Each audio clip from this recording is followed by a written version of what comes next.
বছর অপেক্ষায় থাকি কখন এই সিজন আসবে আর আমি এই রান্না শেষে পাতিলে বসে এই ভাতটা খাবো। এই ভাতটা খেতে আমার কাছে কিন্তু হেভি লাগে। আমার তো এরকম মাখো মাখো ঝোলে পাতিলে ভাত খেতে হেভি লাগে। তোমাদের কেমন লাগে অবশ্যই কিন্তু কমেন্ট করে জানিয়ে যাবে।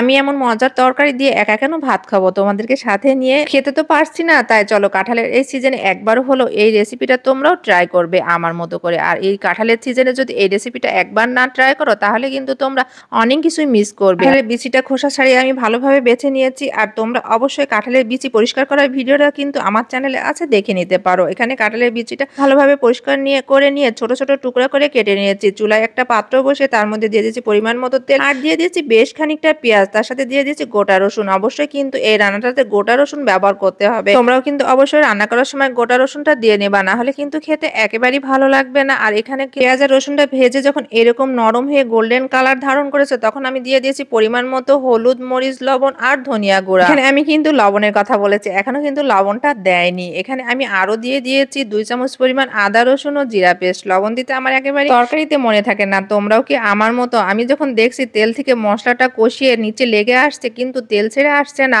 তখন দেখি ওমা আমি তো তরকারিতে লবণই দেয়নি। তারপর লবণটা দিয়ে সামান্য পরিমাণ পানি দিয়ে একটু একটু করে আমি মশলাটা ভালোভাবে কষিয়ে নিয়েছি। মশলাটা এমন ভাবে কষাতে হবে মশলা থেকে যেন একেবারে কাঁচা গন্ধটা চলে যায়। এই তরকারিটা যত বেশি কষানো যাবে তত বেশি খেতে মজা হবে। তোমরা তো দেখতেই পারছো মশলাটা কত সুন্দরভাবে কষানো হয়েছে। তোমরাও ঠিক রান্না করার সময় এভাবে কষিয়ে নেবে। ওই যে বললাম যত বেশি কষাবে তরকারিটা খেতে কিন্তু ততই ভালো লাগবে। এখানে কিন্তু আমি আরেকটা বিশেষ জিনিস ব্যবহার করি, সেটা হচ্ছে শুটকি মাছ। শুটকি মাছের গন্ধে কাঁঠালের বিচি মাখো মাখো ঝোলে খেতে কিন্তু হেভি লাগছিল। এখানে আমি ব্যবহার করেছি লোটে শুটকি। আগে থেকে গরম পানি দিয়ে ভালোভাবে পরিষ্কার করে ধুয়ে নিয়েছি আর ছোট ছোট সাইজ করে কেটে নিয়েছি। তোমরা কিন্তু অন্য শুটকি মাছ দিয়েও রান্না করতে পারো। আমার কাছে লোটে শুটকি দিয়ে কাঁঠালের বিচি রান্না করলে কিন্তু খেতে হেভি লাগে। এক অঞ্চলে আছে এখনো শুটকি মাছ খেতে পছন্দ করে না, বলে গন্ধ করে। তারা একবার হলো কাঁঠালের বিচি দিয়ে রান্না করে দেখবা, খেতে কিন্তু হেভি লাগে। তোমরা যখন কাঁঠালের বিচি দিয়ে শুটকি মাছ দিয়ে এভাবে রান্না করবে তখন কিন্তু আমার নিয়মটা অবশ্যই ফলো করবে, তাহলে কিন্তু খেতে বেশি টেস্টি হবে।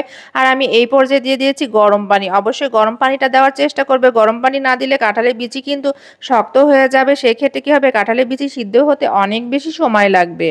ঢেকে মিডিয়াম হিটে রেখে কিছু সময়ের জন্য রান্না করে নেবেন যাতে কাঁঠালের বিচিটা ভালোভাবে সিদ্ধ হয়ে যায়। সবশেষে আমি কয়েকটা কাঁচামরিচ ভেঙে দিয়েছি। কাঁচামরিচের ফ্লেভারটা তরকারিটা খেতে কিন্তু আরো বেশি মজা হবে। আর এখানে আমি ঢাকনা দিয়ে ঢেকে সময়ের জন্য রান্না করে এরকম মাখো মাখো ঝোলে নামিয়ে নিয়েছি। মশলাটা যত বেশি শুকিয়ে এরকম মাখো ঝোলে হয়ে এসছে ততই জানি চারিপাশে শুটকি আর কাঁঠালের গন্ধে ঘর মোমো করছে। এই খাবারটা অবশ্যই গরম ভাতের সাথে খাবেন, সে বেশি মজা পাবেন। আর এই মাখো মাখো ঝোলের তরকারিটা দিয়ে যখন চেটেপুটে ভাত খেয়েছি অসাধারণ একটা তৃপ্তি পেয়েছি।